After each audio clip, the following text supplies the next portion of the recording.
오늘 함께 나눌 말씀은 그리스도의 추천장이라는 제목의 말씀입니다.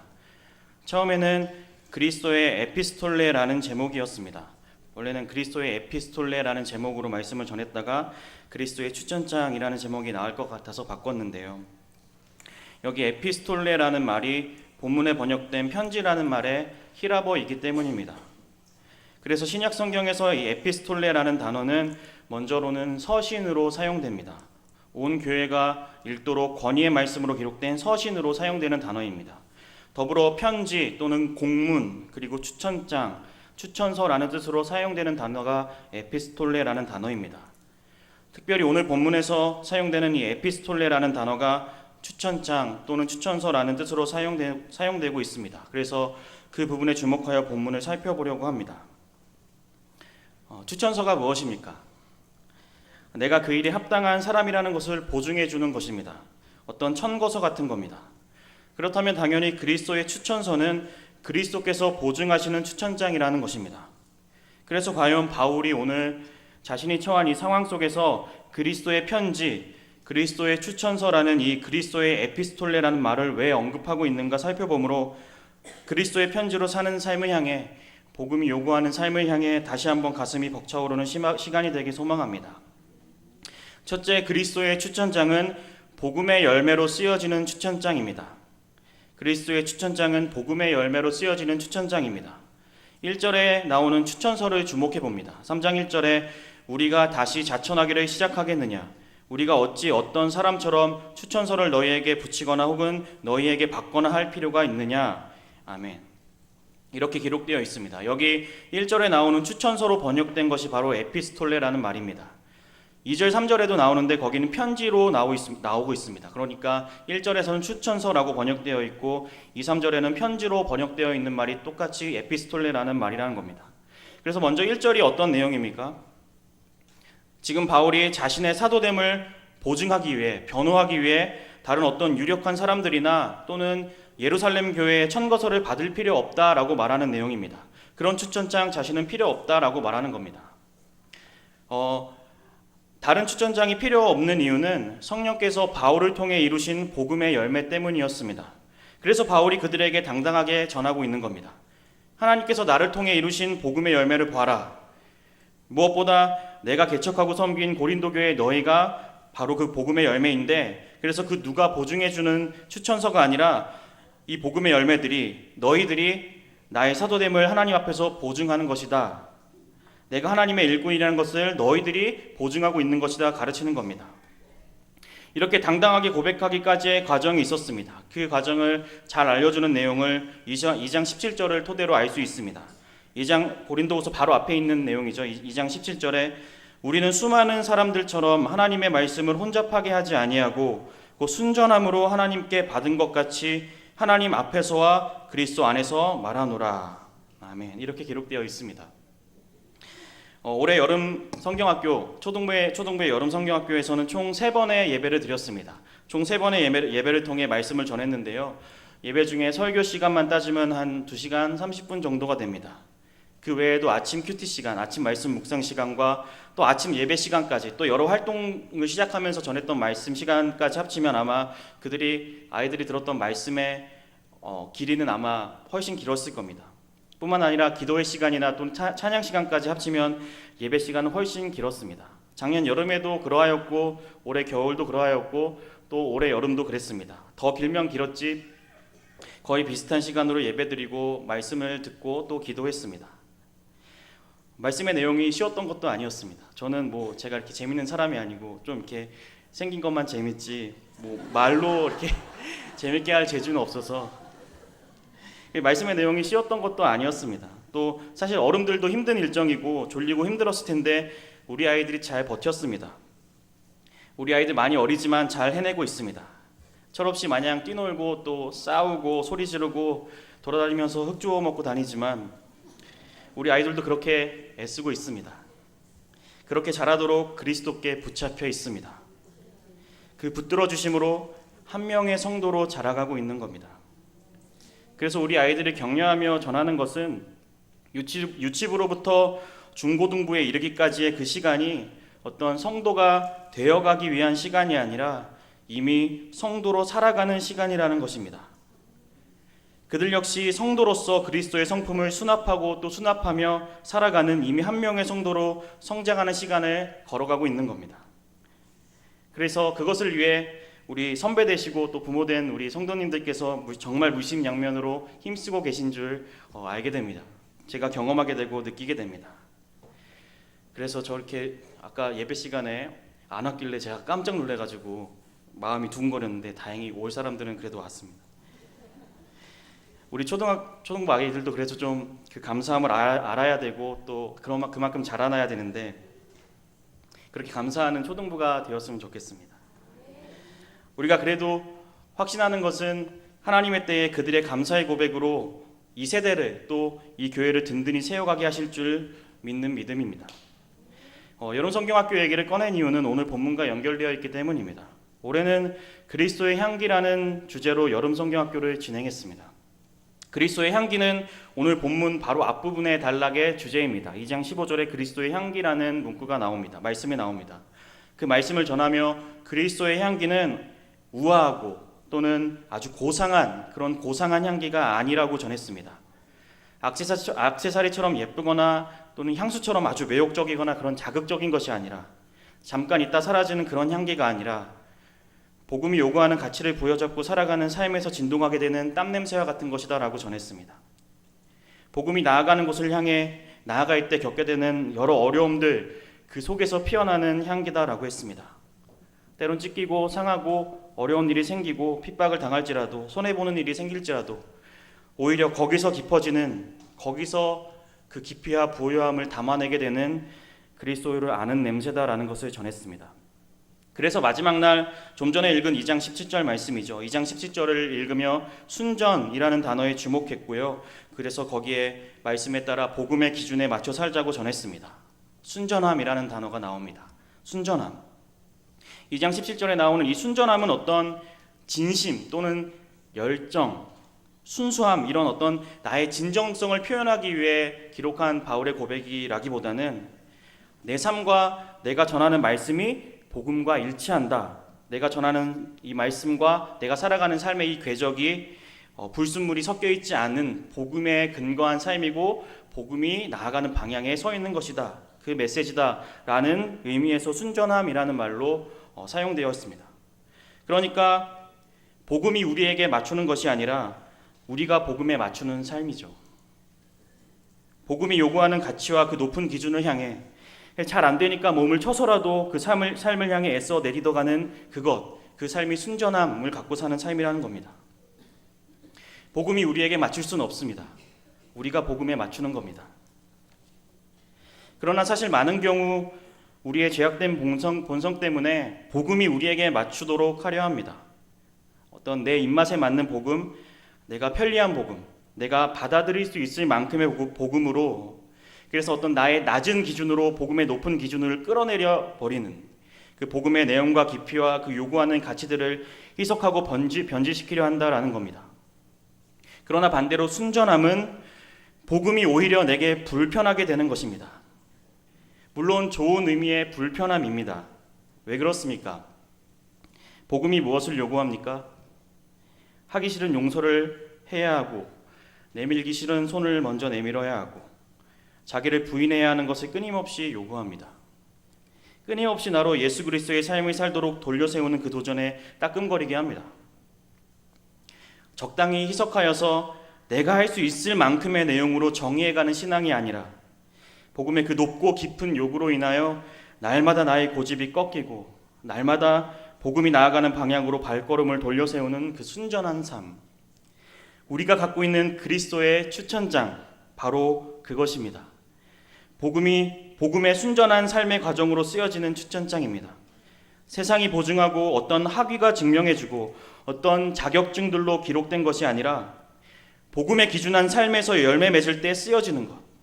나의 그 어떤 백그라운드나 내가 갖추고 있는 어떤 외적인 능력이 쾅쾅 도장 찍혀서 나오는 그러한 추천장이 아니라 그러한 것이 아니라 네가 정말 복음에 따라 순전하게 살았구나. 너의 사역을 통해 성령께서 구원의 역사를 이뤄가셨다 하시며 하나님께서 보증하시는 추천서로 쓰여진 편지, 그리스도의 에피스톨레. 우리가 지금 그 추천장을 갖고 있을까요? 성도 여러분들 어떠십니까? 저는 어떨까요? 사실 우리에게 당장 눈에 보이는 그 그리스도의 추천장이 있습니다. 저기 보이는 우리 아이들이 우리에게 맺혀진 복음의 열매 중 하나입니다. 저들의 존재함이 또 자라남이 우리가 그리스도의 일꾼임을 보증해주는 그리스도의 추천장입니다. 그래서 누구보다 제가 저 아이들에게 잘 보여야 합니다. 나중에 한 10년 후에 있다가 저분 그때 나 힘들게 했어요. 맨날 기도시켰어요. 맨날 청소시켰어요. 라고 말하면 좋은데 맨날 우리랑 뛰어다니면서 놀기만 했어요. 라고 말한다면은 아마 제가 갖고 있는 추천장은 참 부끄러운 추천장이 될 수 있기 때문입니다. 기대하기는 우리 아이들이 자라날수록, 그리고 저와 여러분도 마찬가지죠. 우리 신앙의 연수가 더해질수록 세상을 향한 겉사람은 낡아지고 하나님을 향한 속사람이 날로 새로워질 것을 기대합니다. 바로 그럴 때 우리를 통해 복음의 열매가 풍성하게 맺혀질 것입니다. 그 복음의 열매가 우리가 세상에 들고 나갈 가장 공신력 있는 추천장이라는 겁니다. 그러므로 둘째로 그리스도의 추천장은 살아있는 추천장입니다. 그리스도의 추천장은 살아있는 추천장입니다. 3장 2절에 너희는 우리의 편지라 우리 마음에 썼고 무사람이 알고 읽는 바라 라고 기록되어 있습니다. 2절에 보면 바울이 너희는 우리의 편지라 라고 말합니다. 그러니까 너희 고린도 교회가 우리의 추천서다, 너희가 나의 사도됨을 보증하는 편지다라는 것이었죠. 앞서 잠시 말했죠. 그래서 앞서 잠시 살펴봤는데 바울이 이렇게 고백하게 된 배경이 있습니다. 고린도 교회 안에서 사도 바울을 반대하는 사람들이 있었습니다. 그들이 언쟁을 일으키는 내용 중 하나가 바울의 사도직에 대한 것이었습니다. 그래서 그들 중에 바울은 추천서도 없는 사람이지 않느냐, 누가 그를 보증하느냐, 누가 그를 사도로 교회의 지도자로 추천하였느냐, 그는 어떤 문서도 갖고 없지 않느냐라고 말하는 사람이 있었다는 거죠. 왜냐하면 먼저로는 당시 예루살렘 밖에서 전도하는 사람들에게는 예루살렘 교회가 공증하는 추천서 같은 것을 받아서 전도하고 활동하는 관례가 있었습니다. 바울에게 이러한 추천서를 요구했던 것이죠. 반대하기 위한 명분을 내세웠던 겁니다.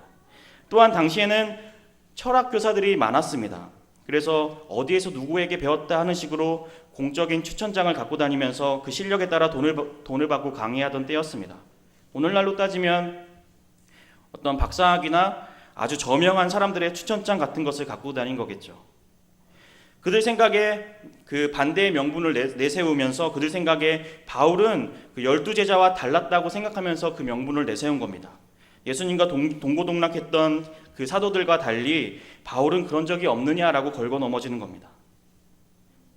이 상황에서 바울이 어떻게 할까요? 베드로를 끌고 와서 증명합니까? 다른 사도들로부터 나는 사도다 추천서를 받으러 다닙니까? 어떤 본인이 갖추고 있는 외적인 조건들을 그들에게 드림입니까? 그렇지 않죠. 오늘 본문에서 사도 바울은 아주 감격적인 말로 그들에게 전하는 겁니다. 바로 너희가 우리의 편지라, 너희가 나의 추천서다. 고린도 교회 너희들이 내가 그리스도의 일꾼임을 하나님 앞에서 증명하는 나의 영광스럽고 명예스러운 하나님께서 주신 그리스도의 추천장이다 라는 겁니다. 우리에게 적용해 보면 내가 봉사하고 섬기는 그들이 나의 추천장이 되는 겁니다. 나의 일상생활에서 마주하는 그들이 나의 추천장이 되는 겁니다. 지금 내 옆에 계신 그분들이, 내가 마주하는 그분들이 나의 추천장인 겁니다.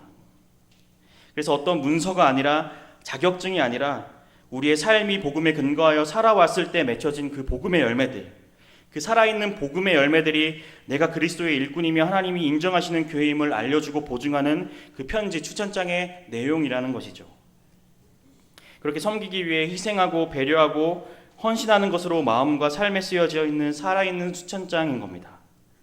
당장 어려울지라도 복음 때문에 그 의로운 믿음의 선택을 하는 삶으로 쓰여진 추천장, 그리스도의 추천장, 하나님이 보증하시는 영광스럽고 명예로운 그 복음의 명예를 위해 살아왔을 때 내게 주어진 영광스러운 명예로운 추천장, 의로운 삶을 살아갈 때 복음 때문에 수고할 때 살아가는 삶에 주어지는 살아있는 추천장인 줄 믿습니다. 수년 전에 분당에 있는 한 예배사역팀 청년그룹과 함께 대만의 단기 선교를 미얀마였나요? 네, 대만에 단기 선교를 간 적이 있습니다. 그곳에서 사역하시던 선교사님이 참 기억에 남습니다. 원래는 중국에서 사역하시던 분이었는데 추방되어서 대만에서 사역을 이어가는 중이셨습니다. 연세도 50대가 넘기셨는데 참 독특하고 재미있으셨습니다. 그래서 마지막 날에는 청년들이 쓴 모자가 마이클 잭슨이 쓰던 모자 같다고 말씀하시면서 그 모자를 갑자기 쓰시더니 우리 앞에서, 청년들 앞에서 허리를 튕기는 춤 있지 않습니까? 마이클 잭슨 춤을 추시기도 했습니다. 가장 특이했던 점은 이분이 화장실에 집착하신다는 겁니다. 화장실에 집착하신 아주 특징을 갖고 계셨던 분입니다. 수시로 화장실을 점검하시고 그래서 팀원들의 화장실 사용을 아주 눈여겨보셨습니다. 무엇보다 되도록 큰 용변은 거기서 보지 말고 저 옆에 밖으로 나가면 맥도날드가 있는데 맥도날드에 가서 해결하기를 부탁하셨습니다.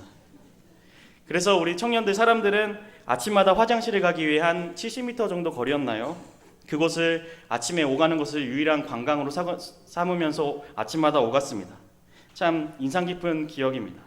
놀라운 것은 마침 그 기간에 맥도날드 모닝커피 무료 행사가 대만에서 하고 있었던 때라서 화장실도 사용하고 커피도 마셨습니다. 제가 처음 발견해서 팀원들에게 알렸습니다. 제가 그 복음을 전해서 팀원들이 커피를 무료로 마시는 일도 있었습니다. 그렇게 화장실 관리를 철저히 하시는 이유가 화장실이 잘 막혀서 그랬겠거니 수압이 낮아서 그랬겠거니 하면서 대수롭지 않게 여겼습니다. 그런데 나중에 듣게 된 내막은 이랬습니다. 선교사님이 중국에 계실 때 다른 선교사님들과 동역하기 위해 연락망을 형성하셨다고 합니다. 그래서 교제를 이어갔다고 합니다. 그래서 연락처를 정리한 것을 잘 보관해 두었습니다. 혹시 공안이나 당국이 뺏기지 않도록 그 센터 쪽에 사역하는 곳에 잘 보관해 둔 거죠. 혹시 그 연락처를 또 뺏기게 되면은 다른 선교사님들에게까지 피해가 가니까 그것을 좀 잘 관리하고자 했습니다. 아니다 다를까 어느 날 공안이 들이닥친 겁니다. 그래서 여기저기 수색을 하는데 이 선교사님이 그 연락처를 적어놓은 종이가 생각난 겁니다. 그들이 수색을 하면서 그 연락처를 적어놓은 그 수첩을 발견하게 되면은 가만히 그 자리에 있다가 그들이 발견하게 되면은 다른 선교사님들에게도 피해가 갈 텐데 그러면서 두 가지 생각이 떠올랐습니다. 빨리 그 자리를 피해서 사모님과 자녀들과 함께 도망가자, 이렇게 피하자라고 했으면 그 자리는 좀 이제 빈 공간으로 남지만 그래도 이제 안위는 지킬 수 있을 텐데 그렇게 할까라고 생각하시는 반면에 또 하나는 그냥 그대로 남아서 기회를 봐서 그 연락처를 없애는 것, 그 두 가지를 어떻게 할까 생각하셨다고 합니다. 그래서 후자를 선택하셨다고 합니다. 그러니까 기회를 봐서 그 자리를 비우지 않고 연락처를 몰래 가져가서 숨기는 거죠. 그래서 몰래 그 종이를 빼서 화장실에 가서 이렇게 찢어가지고 변기에 넣어서 물을 내리는데 이게 잘 안 내려가는 바람에 연락처를 없애려고 한 게 발각된 겁니다. 다행히 연락처는 젖어서 복구할 수 없었지만 선교사님과 그 가정은 어려움을 겪다가 추방된 겁니다. 그 이후 화장실에 집착하게 되셨다고 합니다. 만약 그 선교사님께서 본인의 사역만을 위해서 또는 사모님과 자녀의 안전을 위해서 그 연락처를 그냥 그들이 발견하도록 그 공간을 비웠다면 어땠을까요? 충분히 그럴 수 있었다고 합니다. 아마 그랬다면 당장의 어려움은 해결되었을지도 모릅니다. 하지만 그럴지라도 앞으로의 선교사로서의 사역을 이어가는 데 큰 고통과 걸림돌이 되었을 겁니다. 스스로도 마음이 많이 어려웠을 겁니다. 또한 다른 선교사님들과 동역하는 일도 어려워졌을 수 있습니다. 어쩌면 아무도 그분을 신뢰하거나 또는 추천하거나 할 수 없었을 확률도 있을 겁니다. 그러나 그렇게 동역자를 보호하려는 그 일을 통해서 행동을 통해 비록 원래의 사역지에서는 떠나게 되었지만 그리고 또 화장실에도 집착하게 되었지만 그분을 추천하고 그분과 동역할 수 있는 사람들은 더 많아졌을 겁니다. 그곳을 방문했던 그 청년들도 또 함께 갔던 지도 목사님도 선교사님도 이분 진짜 선교사님이다라고 이야기하고 돌아왔습니다. 우리 역시 다를 바 없습니다. 저에게는 우리 초등부 아이들이 저의 추천장이라고 했습니다. 그래서 제가 믿고 신뢰할 수 없다면 우리 아이들이 나중에 저를 어떻게 추천할지 가끔 상상해 봅니다. 성도님들은 어떠십니까? 옆에 있는 분이 나의 추천서로 쓰여지고 있는 것 같습니까? 나의 의로운 행동들이 쌓여서 그 옆에 있는 분의 마음에 잘 기록되고 있는 것 같습니까? 만약 그렇다면 그렇게 되기까지의 과정을 정말 잘 감당하신 것입니다. 하나님 나라를 위해 애썼다는 증거입니다. 복음이 요구하는 기준 때문에 희생과 배려와 나눔으로 쓰여진 과정을 감수했다는 겁니다. 그처럼 하나님께서 내가 머물고 있는 그 자리에서 복음의 기준에 맞추어 살고자 애쓸 때에 성령으로 내 옆에 있는 사람들의 마음판에 써내려 가실 겁니다. 그리하여 내가 돌보고 내가 만나고 내가 대화하고 나와 함께 일하는 그들로 하여금 나만이 아니라 그들도 그리스도의 편지가 되는 구원의 역사가 거듭하여 일어나게 되는 줄 믿습니다. 우리 말씀을 한번 쭉 훑어보면서 정리하려고 하는데요. 그러면서 한 가지 더 살펴볼 부분이 있습니다. 3절에 보면 고린도 교회를 향하여 그리스도의 편지라라는 말씀이 기록되어 있습니다. 바울의 입장에서 고린도 교회는 자신이 갖고 있는 그리스도의 추천장이었다면 고린도 교회 입장에서 보면 단어 그대로 고린도 교회가 세상에 읽도록 쓰여진 그리스도의 편지였습니다. 그래서 지금 이 말씀이 어떤 그저 격려나 인사치레로 그냥 지나가는 말로 하는 말이 아니라 고린도 교회를 향한 아주 심각하고 엄중한 도전이라는 것을 알게 됩니다. 왜 그렇습니까? 고린도 교회에 문제가 참 많았기 때문입니다. 고린도 교회는 바울이 개척한 교회죠. 물질적으로 풍성했고 교역이 이루어지는 장소 근처라서 꽤 많은 여러 풍성한 환경 속에 있었습니다. 또 많은 철학자들이 오갔기 때문에 똑똑한 사람도 많았고요. 성경이 증언하기를 은사도 많았다고 나옵니다. 그러나 사랑이 없었습니다. 당을 짓고 분열하고 거짓 교사들이 복음을 변질시키려 했습니다. 그것을 해결하기 위해 1년 전에 보낸 고린도전서 편지 그 서신에도 불구하고 여전히 회개치 않은 자들이 바울의 사도직을 가지고 분란을 만들고 있는 것이죠. 그래서 이 문제를 다시 지도하기 위해 고린도후서를 서신으로 보내며 그들을 향해 엄중하게 상기시키게 하는 겁니다. 너희는 그리스도의 편지라. 복음의 열매로 맺혀진 그리스도의 편지라. 그러니 썩어지지 마라. 떨어져 밟히지 마라. 세상이 너희를 읽고 있다. 세상이 너희를 통해 하나님을 보고 있다라는 것을 엄중하게 상기시켜 줍니다. 요즘 SNS에 이런 문구가 유행합니다. 그리스도인은 성경을 읽으며 하나님을 알아가고 사람들은 그리스도인과 교회를 읽으며 하나님을 알게 된다. 우리가 세상에 내세울 것은 복음밖에 없습니다. 우리가 자랑할 것은 예수 그리스도의 십자가밖에 없습니다. 그것이 그리스도의 편지인 우리 마음에 쓰여진 유일한 내용이어야 합니다. 우리가 가장 자신 있게 내밀 수 있는 추천장이어야 합니다. 복음이 요구하는 가치를 위해 수고하며 복음의 열매를 맺어 나갈 때 우리는 서로가 그리스도의 살아있는 추천서가 될 것입니다. 이 그리스도의 추천서를 세상에 들고 나아가는 그들을 통해 그리스도의 편지된 삶으로 우리가 살아가게 되는 줄 믿습니다. 이 그리스도의 추천서를 세상에 들고 나아가는 이들이 그리스도의 편지된 삶으로 살아가는 것인 줄 믿습니다. 그러면 나를 통해 또 우리 교회를 통해 세상이 예수님을 보게 될 겁니다. 그러한 우리 교회를 통해 세상이 하나님의 사랑을 조금씩 읽어내려갈 것입니다. 그러므로 저와 여러분 오늘 또 한영원 사랑잔치 추가 작정도 같이 함께 하셨는데요. 막 시작되는 이 가을에 우리 모두 이 서로가 그리스도의 추천서를 지닌 사람으로 그리스도의 편지로 우리에게 맡겨주신 사람들과 삶의 자리로 나아가기 소망합니다. 그러기 위해 기도하며 또 희생하며 헌신할 때 우리에게 맡겨진 자들의 마음과 삶에 성령님이 또 한편의 그리스도의 편지로 써내려가게 하실 줄 믿습니다. 그것이 오늘 우리에게 주신 엄중한 사명인 줄 믿습니다. 제가 기도하고 마치겠습니다.